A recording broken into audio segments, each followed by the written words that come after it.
Hello there, welcome back in. So this is going to be my case study submission for the legal, political, and regulatory environment in EMS that is for Columbia Southern University.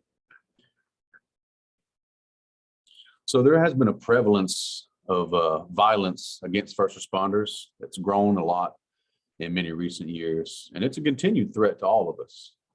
This has provoked many public safety departments to the purchasing of body armor. It has provoked a lot of public safety services to it's also provoked a lot of public safety to purchase a lot of body cams. This was a reoccurring event when I was on the streets full time. Right now, I'm a full-time educator. I teach paramedic and EMT classes at several different organizations who will remain nameless. The case study I have reviewed is that of a line of duty death, which is always a tragedy, that occurred due to the faults of the civilian assailant, but also due to a firefighter's breach of protocol. There are several similarities to the case study and that of our own incident that occurred that may have caused injury to our personnel on scene. So the case study basically goes into a responding unit to a dwelling to where a brother has not seen his brother in a couple of days. The brother's checking on his brother. He can't get him on the phone. He can't figure out what's going on. And this brother calls the fire department for forced entry. Now, in our area where I work and live, it is not okay to go into somebody's house in forced entry without law enforcement on scene at all. They chose to do so anyway. And it doesn't go into any more detail about it, but the guy might have just woke up and was like, hey, some people have broken down my door. And he comes out and he starts shooting. He shoots his brother, he shoots the firefighter paramedic, kills him, and he wounds another volunteer and two other firefighters. They're hurt by jumping off the porch, which I can understand because somebody starts shooting me, I'm gonna be knees to chest, moving it out of the way. So I probably would have got hurt flying off that porch myself. But there are several similarities in that case study and that of our incident that occurred that caused these injuries. In both instances, the responding crew ignored standing operating procedure and that of what the National Registry touts that is customary to be taught day one of EMT school.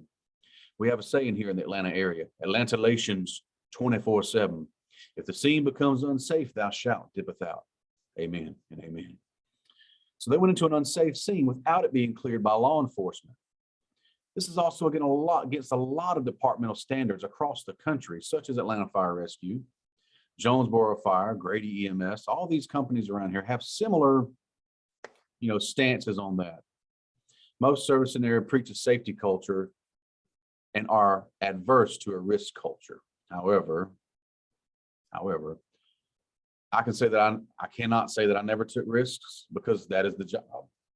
Placing yourself in the line of duty and for the sake of others. That is the job. There's a dirty word out there that's tossed around called freelancing, but I prefer to think of it more like critical thinking and functional intelligence, which is making a decision based on limited information. But they had the information in this case study that they knew it was a violent area. They had civil unrest and uprising. They chose to go in there without it being cleared by law enforcement. They absorbed that risk. They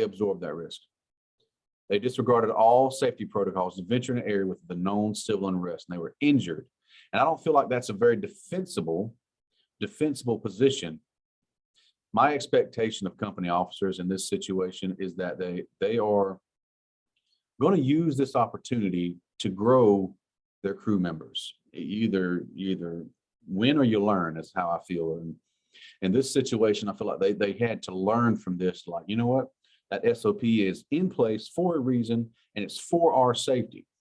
It's a different type of risk and safety culture versus like this person is in a burning building getting hurt versus knocking on some door that we don't know if the guy's there or not. He might have took off for a vacation to Vegas with some girl he just met. Stranger things have happened. We don't know.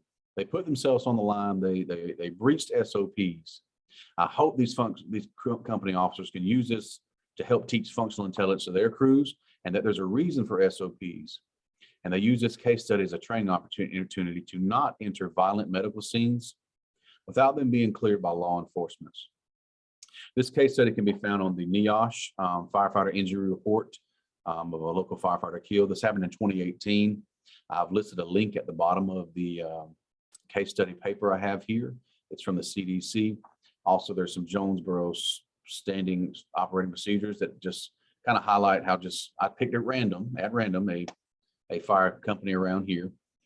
And also the NREMT competency program, which again highlights scene safety.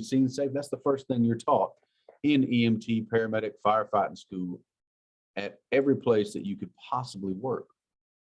So I can't say that I'm surprised, but again, I can't say I didn't take risks either. There's a reason that I'm my age, 33 years old, and I'm teaching full time. I do love it, I do, but it's also because I took a lot of risks myself and got some injuries, but that is the job. I appreciate your time today. I thank you for listening in.